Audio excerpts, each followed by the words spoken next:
അപ്പോൾ house of the ഡ്രാഗൺസിന്റെ second സീസണിന്റെ ഫസ്റ്റ് എപ്പിസോഡ് ഇറങ്ങിയിരിക്കുകയാണ്. A son for a son. ആ ടൈറ്റിലിൽ തന്നെ നമുക്ക് എപ്പിസോഡ് എന്താണെന്നുള്ള ജസ്റ്റിഫിക്കേഷൻ ആ ടൈറ്റിൽ തന്നെ അവർ പറഞ്ഞിട്ടുണ്ട്.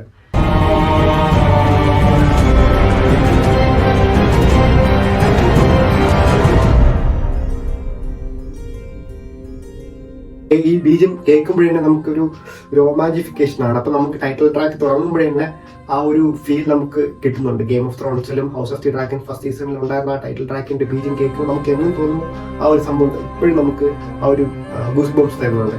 സ്റ്റാർക്സിനെ ഇൻട്രൊഡ്യൂസ് ചെയ്യുന്നുണ്ട്. അലിസൺ ഹൈറ്റവറിനെയും ക്രിസ്ത്യൻ കോളിനെയും കാണിക്കുന്ന സീനൊക്കെ സെറ്റായിരുന്നു. നമുക്ക് റെനേറയുടെ ആ റിവഞ്ച് മൈൻഡ് എന്താണെന്നുള്ള ഒരു ആ ഫയർ നമുക്കതിൽ കുറച്ച് സീനിൽ തന്നെ നമുക്കതിൽ കാണാൻ പറ്റുന്നുണ്ട്. പിന്നെ ഡൈമോൺ ടർഗറിന്റെ ആ ഒരു മൈൻഡ് സെറ്റ് ഇപ്പം എന്താണ്, പുള്ളി എന്താണ് ചെയ്യാൻ പോണെന്ന് ഒരു ചെറിയൊരു സ്പാർക്ക് പോലും തന്നു കിട്ടിയിട്ടുണ്ട്. അപ്പം നമുക്ക് ഇത് 2 വർഷം കഴിഞ്ഞിട്ട് ഇറങ്ങിയതാണെന്നുള്ളൊരു ഫീൽ ഒരിക്കലും ഉണ്ടാവില്ല. കാരണം അത്രയ്ക്കും എൻഗേജിങ് ആയിട്ട് അവർ കൊണ്ടുപോകാൻ സാധിച്ചിട്ടുണ്ട്. എന്തോ 2-3 ദിവസം കഴിഞ്ഞിട്ടാണ് ഈ എപ്പിസോഡ് ഇറങ്ങിയതുപോലെ തോന്നുന്നുള്ളൂ. അങ്ങനത്തേതാണ്. അപ്പം ഈ എപ്പിസോഡിൽ നമുക്ക് വിന്റർഫെൽ ആദ്യമായിട്ട് കാണിക്കുന്നുണ്ട്, വോൾ ആദ്യമായിട്ട് കാണിക്കുന്നുണ്ട്. അപ്പൊ നമുക്ക് എങ്ങനെയാണ് ഗെയിം ഓഫ് ത്രോൺസ് ഉണ്ടായിരുന്ന ആ ഒരു എമോഷൻ നമുക്ക് ഈ 2 ലൊക്കേഷൻ കാണുമ്പോൾ നമുക്കൊരു കണക്ട് ചെയ്യാൻ പറ്റുന്നുണ്ട്.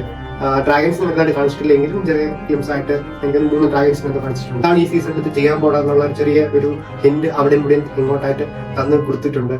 എന്താണ് ആരൊക്കെയാണ് ഇമ്പോർട്ടൻറ്റ് റോൾസ് പ്ലേ ചെയ്യാൻ പോകുന്നതെന്നും എല്ലാം നല്ല രീതിയിൽ അവർ എക്സ്പ്ലെയിൻ ചെയ്യാൻ ശ്രമിച്ചിട്ടുണ്ട്.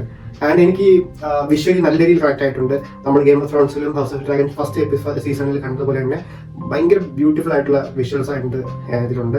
പിന്നെ ഓരോരുത്തരുടെ ക്യാരക്ടേഴ്സ് ഇപ്പം ഏത് സ്റ്റേറ്റിലാണ്, ഏത് മൈൻഡ് സെറ്റിലാണ് എന്നുള്ള എല്ലാ ഡീറ്റെയിൽസും അവർ ഇതിൽ കൊണ്ടുവരാൻ ശ്രമിച്ചിട്ടുണ്ട്. പിന്നെ എടുത്തു പറയേണ്ട ഒരു കാര്യം മ്യൂസിക്കിന്റെ കാര്യമാണ്. ആസ് യൂഷ്വൽ നമുക്കറിയാം റാമിന്റെ കിടിലം BGM തുടങ്ങിയിട്ടുള്ള ഒരു എല്ലാ സംഭവങ്ങളിലുണ്ട്. എല്ലാം പക്കയായിട്ട് എല്ലാം ആവശ്യത്തിന് ഉള്ള ഏത് സിറ്റുവേഷനാണ് ആവശ്യം അതിനനുസരിച്ചുള്ള എല്ലാ രീതിയിലുള്ള മ്യൂസിക്കും ഉണ്ട്. ലാസ്റ്റ് ഈ തീരുന്ന സമയത്ത് ഒരു എലവേഷൻ മ്യൂസിക് ഉണ്ട്. അത് പൊളിയാണ്, വെറും കിടിലമാണ്. അധികം സ്പോയിലേഴ്സ് ഒന്നും ഞാൻ ഇതിൽ പറഞ്ഞിട്ടില്ല. എന്തായാലും ഈ എപ്പിസോഡ് കാണുക, നിങ്ങളുടെ അഭിപ്രായം താഴെ കമന്റ് ചെയ്യുക. ആൻഡ് ഇതേപോലെ എല്ലാ എപ്പിസോഡിന്റെയും റിവ്യൂസ് നമ്മൾ ചെയ്യുന്നതായിരിക്കും.